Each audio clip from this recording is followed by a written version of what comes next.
सबसे तो बड़ी चीज है कि जब आप सहयोग में आ जाते हैं तो कम से कम 10 साल का और उम्र घटी जाती है, मुंह पर कांति आ जाती, चमक आ जाती और स्वभाव में एक तरह की दया करता, प्रेम और अंदर से बड़ा आनंद आते हैं। अपने जो सद्गुण है उसको आनंद से मनुष्य को भोगता है। पहले तो अगर कोई ईमानदार आदमी होगा तो कहेगा देखो मैं बेवकूफ हूँ, मैं ईमानदार हूँ इसलिए मैं सफर करा।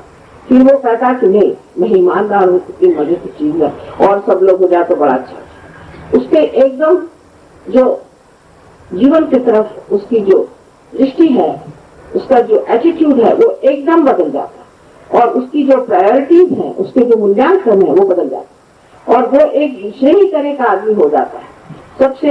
इसमें सबसे बड़ी लाभदायक बात यह है कि आपका संबंध उस परम चैतन्य से हो जाता है और वो आपकी सारी गतिविधियों को संभालता है और आपको पूरी तरह से आशीर्वादित करता है और इसके अनुभव तुरंत आना शुरू हो जाए। आप स्वयं आश्चर्यचकित होंगे कि किस तरह से हर एक चीज अपने आप घटित होने लगती है, किस तरह से हर एक चीज बनते जाती है और आपको लगता है मुझे ये कैसे मिला। इसलिए कि आप आत्म साक्षात्कार किए, इसलिए कि परमात्मा ने आपको अपने साम्राज्य में राज्य दिया। वो साम्राज्य ऐसा है कि मोस्ट एफिशिएंट है, अपने लिए गवर्नमेंट गवर्नमेंट जैसे नहीं, मोस्ट एफिशिएंट है। इतना ही नहीं, वो बहुत प्रेममय है और आपकी हर एक गतिविधियों को देखता है और आपको इतने प्यार से रखता है, आपको इतना संभालता है कि आप आश्चर्यचकित हो जाते हैं कि इतना मेरा गौरव और इतनी मेरी शक्ति कहाँ से आ गई। ये सब आपके अंदर निहित है, आपके अंदर है, इसको आपको प्राप्त करना चाहिए। यही मैं आपसे कहना चाहती हूँ और उसके लिए कुछ मेरा आपका लेना देना नहीं, आपकी अपनी शक्ति है। एक दीप जला हुआ दूसरे दीप को जला दे, उसमें कौन सा उपकार हो, फिर उस दीप को चाहे कि वो भी दूसरे दीप को जला दे, यही उसका कार्य है और जिसी से उसको भी एक तरह का बड़ा भारी आशीर्वाद। इस तरह से आज हैदराबाद में मेरा आखिरी दिन है और मैं चाहती हूँ कि आप लोग इतने बड़े तादाद में यहाँ आए हैं और आप इसी तादाद में फिर से हमारे सेंटर से आइए। हमारे सेंटर बहुत सीधे सरल है क्योंकि हम पैसा ऐसा लेते नहीं किसी से और सादगी से रहते हैं। उसकी कोई जरूरत नहीं कि बड़ी इमारत हो या कुछ हो, वहाँ आकर के परम चीज को आप प्राप्त करें और इससे अपने जीवन को और सबके जीवन को खुशहाल करें। ये हुए बगैर संसार बदल नहीं। संसार के लोग ऊपर से बहुत अच्छे बनते हैं पर अंदर से उनके अंदर बहुत घृणित बातें हैं, बहुत ज्यादा स्वार्थ और ये ही नहीं वो समझ पाते कि हम सब एक ही परमात्मा के बनाए हैं और हम सारे उस परमात्मा के अंग प्रत्यंग हैं। जब ये घटित हो जाता है तो इसका साक्षात ही हो जाता है कि दूसरा कोई है ही नहीं और सारी चीज जो है एकदम बदल जाती है। तो हमें अपने बच्चों के बारे में भी सोचना चाहिए और हमें सारी दुनिया के बारे में सोचना चाहिए और ये हमारे भारतवर्ष का एक बड़ा भारी धरोहर है, हेरिटेज है हमारा और इसे से सारी दुनिया को हम प्लावित कर सकते हैं। तो हमारे पर बहुत बड़ी जिम्मेदारी है कि हम इसे प्राप्त करें। जिन्होंने गणपति का ग भी नहीं सुना, जिन्होंने ईसा मसीह को नहीं समझा, जिन्होंने मोहम्मद साहब को नहीं समझा, ऐसे लोग आज कहाँ से कहाँ पहुंच गए। तो जब आप लोग इतने ज्यादा इस चीज को जानते हैं, आपका क्या कहें। और आप विशेष लोग हैं कि इस योग भूमि में पैदा हुए हैं और इस योग को आप प्राप्त कर सकते हैं। हजारों वर्षों से संत साधुओं ने योग की महत्व गाई है, इस योग को प्राप्त करो। योग का मतलब सबके बल खड़ा होना नहीं। कल के प्रश्नों में मैंने इसका उत्तर दिया है और कोई नए प्रश्न तो कृपया आप पूछ लें, मैं बताऊंगी थोड़ी देर के लिए और उसके बाद आत्म साक्षात्कार का प्रयोग होगा जैसे कल हुआ था।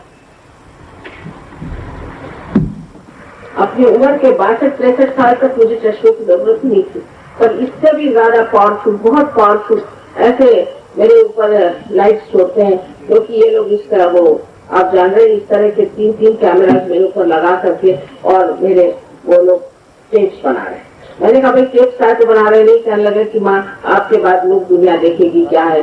तो इतने बड़े बड़े लाइट्स लगा उसने इससे आंखों पे असर डाल दिया और ये तो कुछ भी नहीं है, इससे भी मेरे ख्याल से 10 गुना ज्यादा पावरफुल लाइट्स मेरे मुंह पर फेंक दो और मैं उसे क्या करूँ, कितना समझाऊं, तो भी वो लाइट पूरी समय मेरे 24 घंटे जब तक मैं बैठी रहूंगी तब तक रहेगा। अगर मैं 24 घंटे बैठी रहे तो 24 घंटे तक मेरे ऊपर बैठा। इसलिए थोड़ी सी आंख में जरूर शिकायत हो गई है मेरे, कि वैसे तो दिखाई देता है पर पढ़ते वक्त थोड़ा सा लगता है, तो उसमें कोई बड़ा भारी दोष तो नहीं इसमें कि आपने क्यों ऐसा किया। फिर एक साहब ने एक और सवाल पूछा कि आप मोटर में क्यों आए, आपको पैदल आना चाहिए। जो साहब मैं क्यों पैदल आऊँ, मेरे समझ में नहीं आया, ये क्या जबरदस्ती क्या मैं पैदल आऊँ, और मैं इंग्लैंड जाती हूँ, अमेरिका जाती हूँ, तो मैं पैदल चल के जाऊँ। अजीब अजीब इस तरह की छोटी छोटी ओछी बातें पूछने वाले लोग सहयोग के लायक है, छोटी छोटी बातें और बहुत ही उच्छृंखल है, मतलब सुपरफिशियल है।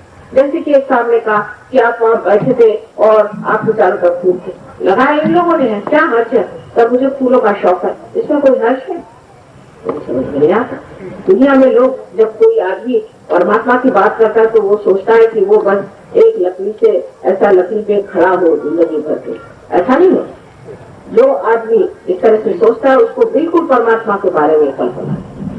परमात्मा तो हर चीज को पूरी करते रहते, हर चीज को, यानी कोई चीज की कभी कभी होती ही नहीं, तो आप कैसे लकड़ी पर खड़े रह सकते, वो खड़े रहने ही नहीं देगा आप। और इस तरह की छोटी छोटी बातें करने वाले लोग सहयोग नहीं, इसको गहन लोग चाहिए। जैसे मराठी में कहा गया है तुकाराम ने, याला पाहिजे जातीचे, उसको असल लोग चाहिए। और नकल लोग हैं और बेकार के ऐसे उच्छृंखल लोग हैं, उनके लिए सहयोग है नहीं, और उन्होंने अपना यहाँ बेकार टाइम बर्बाद करने से कोई फायदा नहीं, हमारा भी टाइम बर्बाद होगा उनका भी। ये उन्हीं के लिए है जिसको पाना। और उन्होंने ये भी कहा एड़ा गवाया से काम अनुज, माने पागल और मराठी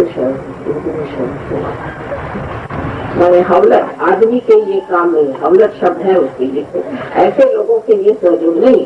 सहयोग है कोई खास लोग, और ये नहीं कि हर एक आदमी आपको सहयोग में पार हो जाएगा, ये जरूरी नहीं। हर एक आदमी बीमारी से ठीक हो जाएगा। और किसी लोगों ने तो ये कहा कि हम आपको चैलेंज देते हैं, आप हमें ठीक हो।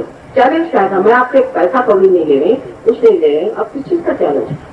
इस प्रकार बहुत से लोग ऐसे लोगों के लिए सहयोग जो चाहते हैं उनको नम्रता से जो भी चीज है, ये तो सोचना चाहिए कि परमात्मा को आपके चरणों में गिर के नहीं कहेगा बाबा तो अपना आत्म साक्षात्कार है, इसमें नम्रता है। इस आदमी में नम्रता नहीं, वो तो कभी कुंडलिनी चढ़ेगी नहीं, उसकी ईगो बैठा रहेगा, तो गणेश जी वही कुंडलिनी को नीचे रोक के रखेंगे कि ये बड़ा इगोइस्टिकल आदमी इसको कुंडलिनी चढ़ाएगा। ये तो गणेश जी कभी चढ़ने नहीं देंगे, क्योंकि मूलाधार में बैठे हो, कभी चढ़ने नहीं देंगे। तो इसलिए समझना चाहिए कि जो भी आप सवाल पूछे बेवकूफी का न पूछे, समझदारी।